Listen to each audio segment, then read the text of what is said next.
those were all the books that I read in 2018. I read a total of 37. Yeah, I set my Goodreads goal to read 25 books and I obviously read more. Goodreads is telling me that I read 148% of my Goodreads goal. A lot of those books were books that I had to read for my course at university. I have separate videos that I go into more depth about the books that I read in university. I already have one of those videos for the books that I read earlier in the year because I read those in my second semester. I have a whole video talking about those already. I'll link that down below. And for the books that I read for school later on in the year, I'm going to do a video talking about both my third and fourth semester in one, because I'm not reading that many books for my fourth semester, but I did read quite a lot of books for my third semester, so it makes sense to just do kind of one big video at the end. I did read some non-school books as well in there, kind of randomly. I haven't necessarily read every single book that I showed you from start to finish, particularly things like the plays in the beginning of the year that I read. I would read one play out of that book. It does mess up my Goodreads stats a little bit. So Goodreads is saying that the shortest book I read was Riders to the Sea, a play from this one here, J.M. Singe's The Playboy of the Western World and Other Plays, but you can get it on its own, and that is 48 pages.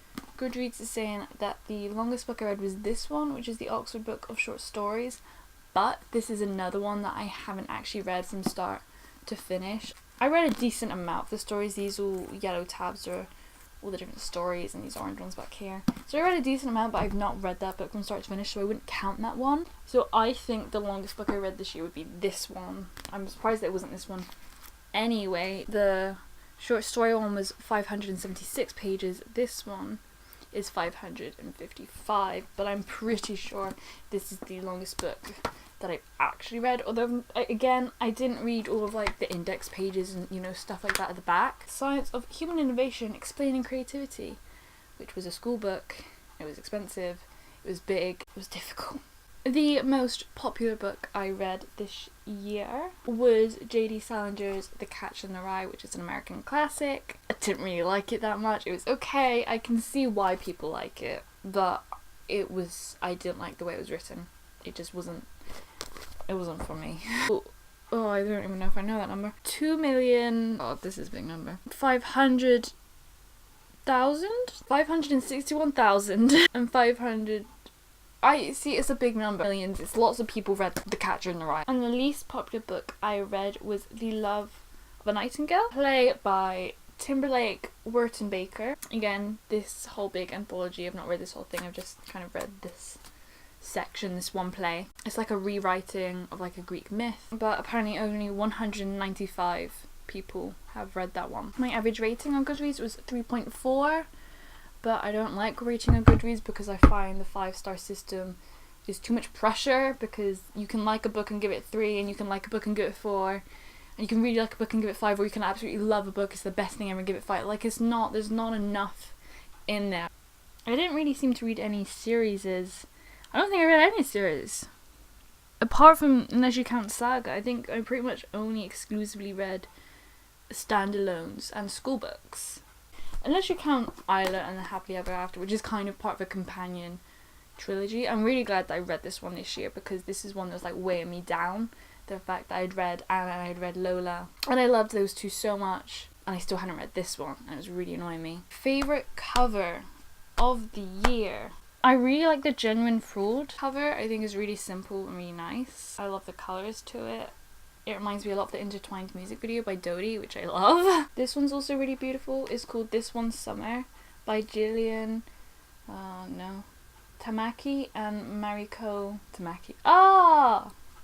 Are they like brother and sister or husband and wife and something? I didn't even realise! But the art style in here is really cool, and it's all kind of like purpley grey tone. But I think my favourite cover, the prettiest book, other than, again, Eleanor and Park, which I now have the collector's edition for, and is beautiful. Useless Magic by Florence Welch. This book is beautiful. It's cloth bound, it's red, it's got this gold metallic beautiness on it. The back has this really big quote.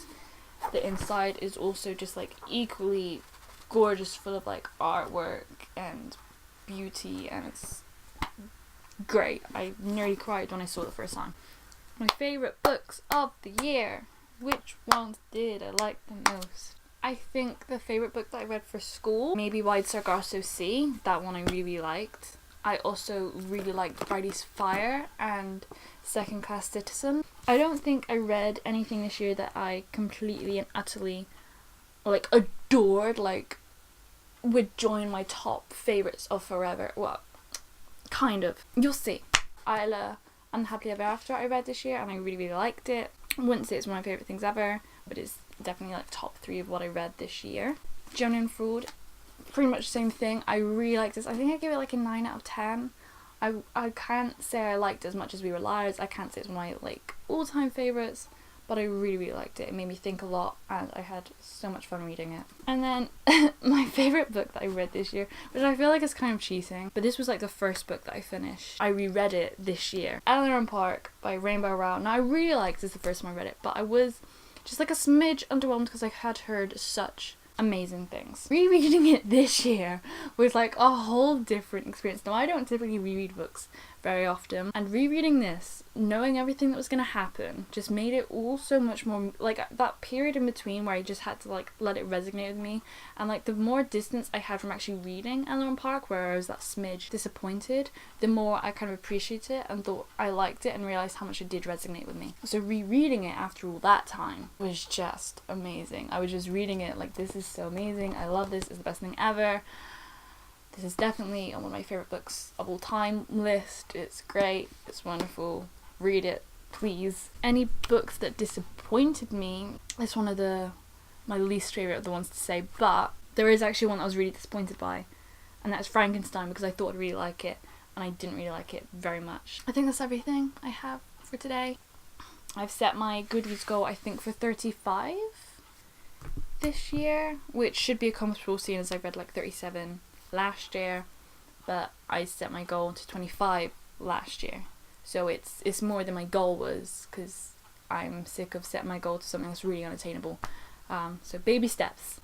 Oh, be sure to let me know what your favourite books that you read this year were. That's everything. Thank you so much for watching. I hope you have an amazing morning, afternoon, evening / night. My name's Jade. I hope that I see you again next time. Goodbye.